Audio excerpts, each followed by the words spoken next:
Hey, NFL fans, you can start the season off with a big return on FanDuel, America's #1 sportsbook. So when you get the hunch in the middle of a game, you can check out the latest stats, view live play-by-play, and so much more on the same page where you place your bets. Plus, you'll get started with a $200 in bonus bets guaranteed when you place your first $5 bet. That's FanDuel.com/UCSS. Never waste a hunch and make every moment count with FanDuel, an official sportsbook partner of the NFL. All right, we were talking about Jimmy Haslam and the quarterback of the future, where they go. Is it Jameis? If not, it's not a great year for free agent quarterbacks. We don't know yet exactly what the draft class is going to look like. Right now it looks like Shedeur Sanders is the top of that. And we were going to discuss, do you trust, as long as Jimmy's at the helm, do you have any level of trust that they'll get that right? I have 0% trust because the track record is they haven't. But the other thing, the other part of this is, and I'm hearing a lot of talk about this, should AB be replaced? Should Andrew Berry lose his job as the general manager? And you can start. I know you did some research on his draft class, and I'm interested to hear that. But in your view, does Andrew Berry deserve to be fired? If he's the one who drove the Deshaun thing, with where this is at now, that's a fireable offense. You don't even have to look at the draft record. I'm serious. No, you don't. Yeah, just that. Do you think he did drive the bus on that? Or do you think he went along with ownership's whim? Because he damn sure didn't do that contract without Jimmy's approval. I don't want to get ahead on this. So everything that's been told to me to this point is AB was in first. He was on board first. So he went to Jimmy with the idea. He was first. Wow. Now, yeah, that's fireable then. Now where it goes from there, there's a lot of layers to that in terms of how far do you want to go when Deshaun told him no, and they kept going. So did he tell Jimmy we got to give him whatever he wants? That's what I'm saying. I don't want to get. We don't know that. I don't want to get too far ahead of myself. But AB was on board first. Now you can look at the draft record and everything else and make other decisions. But if one of the things that I've been adamant about since we started the show is you have to give guys time to learn from their mistakes. Mm-hmm. This organization has never been very good at giving guys time to learn from their mistakes. That's where I think drafting comes in, where you should be able to refine your process. If you miss on picks in your first draft of going through something and doing something, well, yeah, you've never done it before. So it makes sense. You might miss on some guys. So what do you learn from that? How do you refine your process? And then what do you do the second time? Like, do you draft multiple third-round wide receivers that are bust? Or do you just do it once and then you figure it out? But, you self-evaluate, why did we miss on this guy? What was it about Anthony Schwartz that we missed? What did we get right? What did we get wrong? Right. What did we get right about Tommy Togiai? What did we get wrong? Zach Zinter, guys, is not trending in the right direction. Not yet. No, he's not. It's not looking good. That could be another top 100 bust. I like Zach. Pick. So now he's had quite a few years now. This isn't 2 years and out. So if you really believe in guys, then you don't listen to the public nonsense, the public discourse. You don't listen to you and I, and you hold firm to your guys. But if you never wanted Deshaun, or you had to be talked into Deshaun, that alone, if you wanted to make the case, to me, that is a fireable offense. I think that he should be given the opportunity to retool, but I think that he needs to kind of look at his overall approach to a lot of things, and it's definitely time to refine. To your point, if he was the head of the Deshaun Watson thing, your opinion is he should be fired. I'm going to disagree. I think it's a fireable. It's a fireable offense. That's what you said. Yes. The reason why I'm going to push back on that, and I'm going to use John Lynch as an example here. See, John Lynch traded 3 first-round picks, and then I think he traded the second-round pick to move up in the draft to take a guy that was unproven, unlike Deshaun, who had a track record with Trey Lance, right? The only difference between the two situations with that swing and miss is that he actually hit on his draft picks. And the free agents that he actually brought in to help the 49ers, they were impact free agents. See, you can swing and miss, but you just can't be swinging and missing across the board. Not only that, let's call the Trey Lance his first at-bat. Bases loaded, down 1, right. 2 outs in the ninth. Right. He swung. He didn't swing and miss.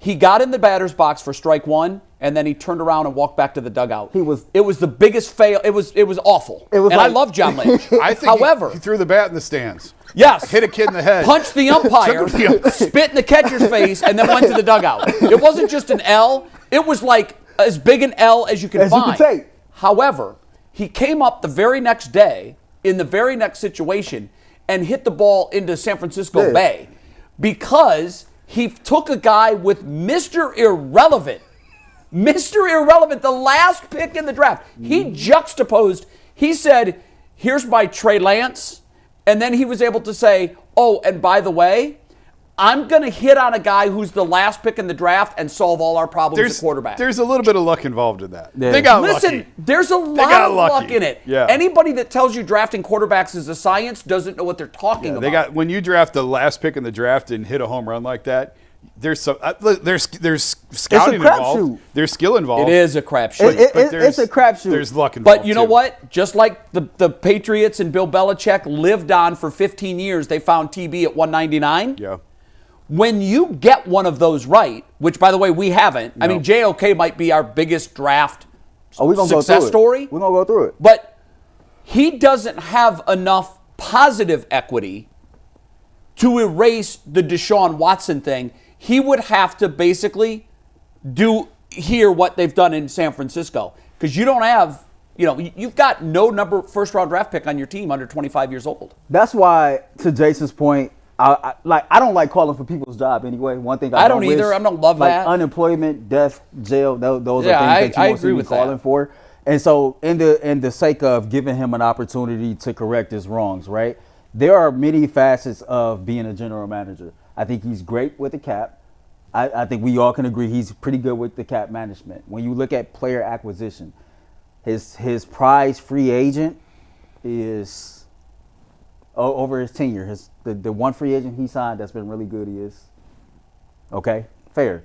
If you look at his trades, all the trades that he's made, Amari Cooper was his best trade. Yes. Jock is arguably his best draft pick. He's made 31 draft picks to date. I'm not going to talk about the ones from this year, but just go back to 2020. Wheels, Delpit, Elliott, Jacob Phillips, Harrison Bryant, Nick Harris, DPJ. We've had enough time to assess that draft. We will probably grade that. A lot of those guys are gone. There you go. DPJ's gone. 21, Newsome, Jock, Schwartz, Hudson, Togiai, Tony Fields, Richard LeCount, Demetri Felton. 22, MJ Emerson, Alex Wright, David Bell, Perrion Winfrey, Kay York, Jerome Ford, Mike Woods, Isaiah Thomas, Dawson Deaton.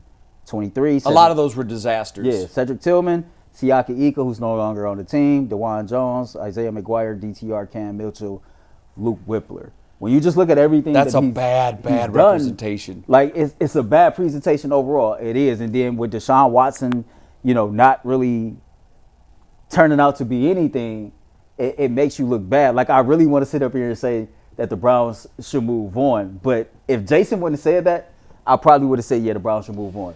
Because I'm going to keep it real with you. There's another side of this to me. Let's spin it this way. If Jimmy was smart, he would go find John Dorsey. He would have a conversation with John Dorsey, and he would pay John Dorsey whatever the hell he wants to come back and be the Browns general manager. I don't see him ever doing that. If you look at his track record, John Dorsey's, when he was in Kansas City, he's responsible for Pat Mahomes. He was responsible for Chris Jones. We know the notable draft picks here.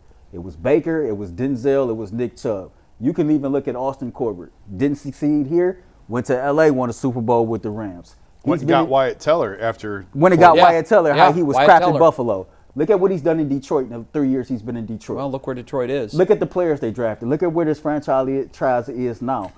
To me, we are still living off a John Dorsey-built team that Andrew Berry inherited, and he ain't really did much with it.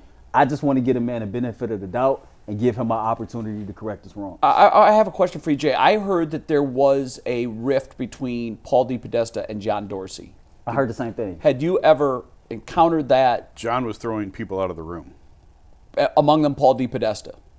Paul's people. I don't know if Paul got taught. I think Paul, but there were people that John was kicking out of meetings. It was my understanding that whatever power struggle was going on was clearly won by Depot, and I think Freddie was Dorsey's downfall. I think so too, but I'm not convinced that Jimmy wasn't involved in that decision. Can I ask a question on that? Yeah. For as well as he drafted, Why wasn't he given the opportunity to kind of correct that wrong? Because I agree with you. That was a bad move hiring Freddie Kitchens. But if you would have looked at his track record here, it would have been like, okay, well, damn, the dude has done enough to at least be able to correct his wrong and at least hire another competent head coach. The one thing that the Haslams have always struggled with, that I think they have right now, they've got this part corrected, is getting everyone to see it the same way. We've talked about that before in the show. When you have an old school scout like Dorsey and a new school analytics like Paul DePodesta, you're not pulling the rope at the same time. You're not pulling in the same direction. Right now, with Paul, with Andrew, with Kevin, they all see it the same way. They all speak the same language, and it's not working. Well, the problem, the misalignment in this one, was the quarterback. And I don't know. I will take accountability, not that I have anything to do with the decision making, but I didn't think it would be as much of a mismatch as it has turned out to be. I didn't think so at the time. I talked to people at the time who didn't think it would be, but it has been. It has been a misalignment of a quarterback who's trying to do things one way and a coaching staff who's trying to do it another. And that's why, but the alignment piece of this, they've struggled to always get right. I can't give bonus points or credit for something that ultimately doesn't lead you to where the organization has to go. I'd rather have dysfunction in winning. I'd rather They've had dysfunction in losing. Right. Well, right now, who cares if we're kumbaya singing from the same song sheet? The singing sucks. It doesn't mean that you have to agree on everything. Because, you can go back to the Guardians. Like, Tito and Antonetti and Chernoff used to argue all the time. They used to get in arguments all the time. But ultimately, it wasn't a power struggle. It was a coming together of the minds, and I think this, and I think this. Well, let's sit down and come to a decision. What the Browns had was north and south. Like, it was philosophical differences and how you roster build and how you team build, and there was no way to meet in the middle. And it's funny because that's what our production crew is every day. It's a meeting of the minds, right? We all come together, me and Mike, we got different ideas. Any collaboration is. Right? All of us down here. We do this via text all the time. Yep. You know, we don't always agree, but we come to, okay, how can we best structure this show to give our fans the product that they deserve? Because you're all speaking English. If you're speaking Spanish and he's speaking, I'm serious, No, and he's speaking English, how are you ever going to meet? And I think that's, in the past, the Browns have had Dorsey speaking French, Paul speaking Spanish, and there's Would you take Dorsey back right now if you could? For sure. I would in a wrap heartbeat. this before we bring in Porter, a heartbeat. Yeah, to wrap this before we bring him in, I guess if I was to retain Andrew Berry, I would probably make him look at his scouts, probably get some different scouts in here. Because you lean on the information of your scouts. Yeah, no, I get that. So, and we'll never know because they're not transparent. Yeah. I just want to know one thing. Who was writing down the name on the draft card? Was it Paul DePodesta telling Andrew Berry this is absolutely the way the organization, because he's this chief strategy officer. To me, here's what that says. He's the navigator. He's like, this is where we're going. We're going here. Yeah. Now, if you want to take this road or you want to take that road, but he's Siri. He's Siri. He's the guy. And I want to know who broke ties. How many times was Andrew Berry talked into taking somebody that he didn't want to take, but the chief strategy officer who lives in San Diego told him that you've got to do this. And Jimmy knows that, so Jimmy has to make a decision. Yeah. Who's responsible for all of these screw-ups and get them out of the building as fast as you can? Joe Banner 2.0, that's who he is.